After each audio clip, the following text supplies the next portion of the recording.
listen, look at this. We're here. We finally meet each other face to face. Yes.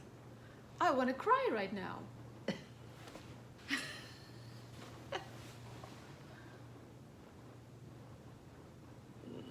Wow. So I am with Melinda. I came yesterday for a short visit. And how long have we known each other? Is it 2 years? Yeah. 2.5 years. Yeah. And we are doing ministry together, but we both have kind of two different stories. For those of you that don't know, Melinda is a parent who has journeyed with a daughter that is in the homosexual lifestyle, and so we met a few years ago. And when I heard Melinda's story, I was like, I gotta meet this woman. And then we meet and we started to work together. And the reason why I want to do this is, well, number one, I had written a book, When Gay Comes Home. And of course, I want to call this podcast The Daring Rescue When Gay Comes Home. So the title of Melinda's book is The Daring Rescue. My book's title is When Gay Comes Home. And I just thought, what a great opportunity for us to get together physically and bring hope. Yes. There's so many people out there, parents like you, who are sitting on church pews. They have a child who has come out.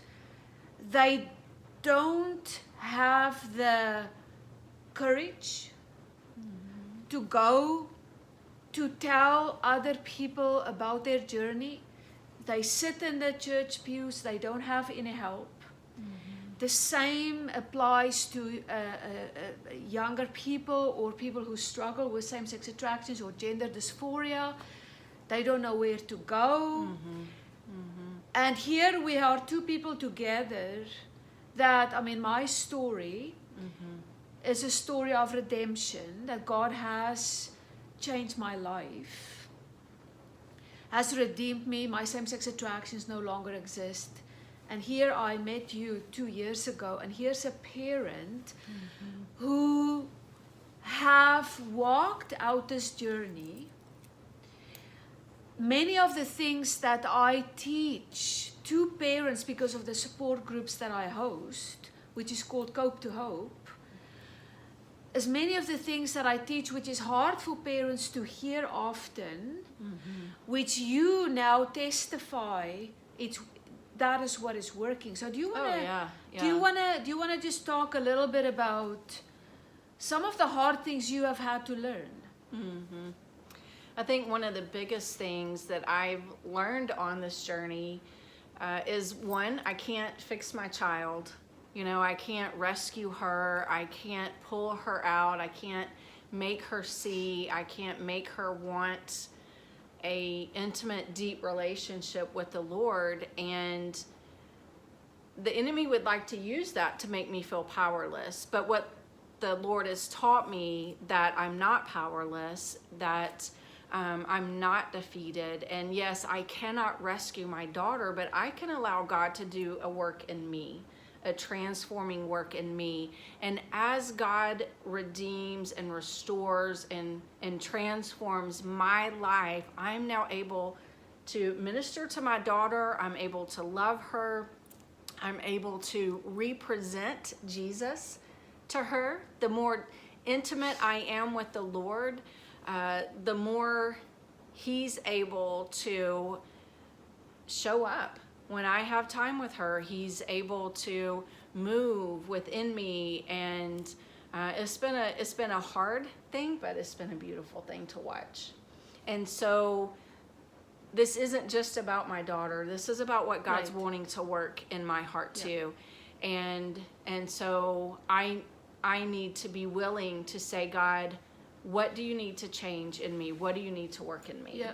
You know, when I meet parents for the first time, I prefer to have a face-to-face meeting when they reach out to me, because people contact me, and I'm sure many parents contact you as well, when a child comes out announcing that they experience, gender dysphoria, and oftentimes people don't know what to do. Right. So they contact you, they contact me. Oh, yeah. And then this is one of the things that I tell people the first time that I meet them is, you need to know this journey is 50-50. It's 50% about you, and it's 50% about your child. And often people don't appreciate that. Yeah. Because people contact me, well, can you just fix my child? And or tell me what I can do. Yeah. I want an ABC 1, 2, 3, that if I do these things, then this will be the result. And that's what I wanted. Right. I wanted that. I wanted God to tell me the exact things I needed to do, how to do them, the order to do them in, so that my child would, come to see the light, Right. And it doesn't work that way. Didn't realize God had to do a lot of work in your own heart. And so I think I don't want to make this video too long, but I think one of the reasons I wanted to make this is to encourage people that there's hope. Number one, Yes. they're not alone. I mean, like even for people, because I am the former lesbian, right? It's like, and God has transformed my life. There's hope. Yes. God is able, but then there's also hope for parents. It's like, you're not alone. And now Melinda has written this amazing book that I think is a manuscript directly from heaven that helps parents to walk this out, with their children. There's help, but I think my biggest goal is that we want to say to pastors and to the church, here we are. Yes. Yes. Here we are. We want to help. Because this is all over now. We have so many young people struggle with this. How many families are sitting in church pews today? They need help to talk about it. And so I want to say again, I want to help. Invite us to come. Invite us to come and speak. We host parent support groups together. It's like, there's hope. Right. Tune in to these type of things, but there's help. I don't know if you want to add something to that. No, I think that that's true. And it's easy to sit in the pew and be quiet and to keep it all to yourself. But I believe that the healing starts even when you just share it with one person. That's and right. say, hey, this is what I'm walking through. Will you pray for me? Will you, just be there for me during this time? And that's the church being the church. That's what God, ask us to do as the church. Yeah, and is we to have equip to- and to hold accountable. Our voices is important. And one of the key scriptures that I used, what God actually gave me when I started support groups for parents, was in 1 Corinthians, 2 Corinthians, where it talks about the God of comfort who comforts us in our calamity, and now as he comforts us, now he wants to go and comfort others. And I think, like Melinda, you are an example of a parent who has not only and is still walking out this journey, but you have said yes. You have written the book, and you want to also help parents on this journey, and so it is such a privilege to be in the same room with you. My heart is just overflowing. I will only be here for, a short period of time, but thank you for bringing me to your lake house. This is a beautiful place here. It's like, I feel like I'm on a boat. This house is surrounded by just beautiful views. I didn't choose the best weather this week, but anyway. brought the cold. I ran away from the snow in Canada, but anyway, I can just go on and on and on. So any last comments? Well, I just want to thank you too for being open and honest about your story and your journey and how God has been so faithful in your life. Because it would be easy for you to have gotten to the place where you are today, to experience that freedom in Jesus Christ and said, you know what, that was the old me. I don't want to go back there. I just want to continue on my life. But yet you understand that your voice is important. You understand that I call you and so many others like you that have walked away from the LGBT community into freedom and wholeness with Jesus Christ. You're monuments of hope to us as parents, because what God has done for you, God can do in all of our children's lives. He's not a God that just, well, she's done this or he's done that, but God is able to do exactly what he did in your life. He's able to do that in my daughter's life, and for those of you listening in that are parents, he's able to do that in your child's life. And so I thank you so much for sharing your story, for not just moving on with your life but actually saying, God, you brought me through this for a reason. Who now can I share my life with to bring hope? Yeah. And so thank you for that. Yeah, you're welcome. I think it was in 2003 when I walked away from this. And so we're talking about, it's 2025 now.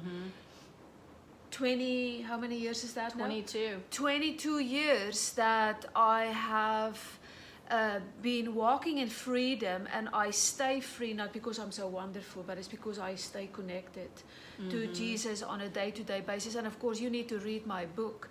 But I think, regarding my book, it has cost me a lot. But I wanted to write it because with a hope that when parents read it and when they read my story, they will get hope. Yes. And this is what I tell often to my parents in my support groups. When you look at me, you see hope. Because you see that change is possible.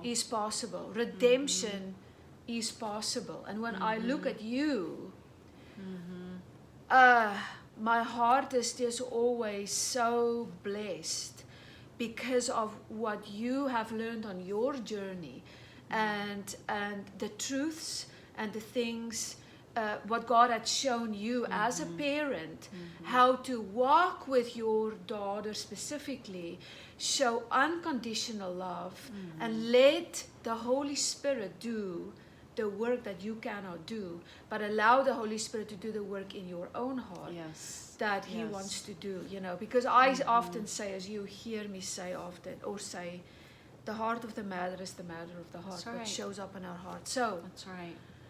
Wow. That's it. That's it. So you can connect with Melinda.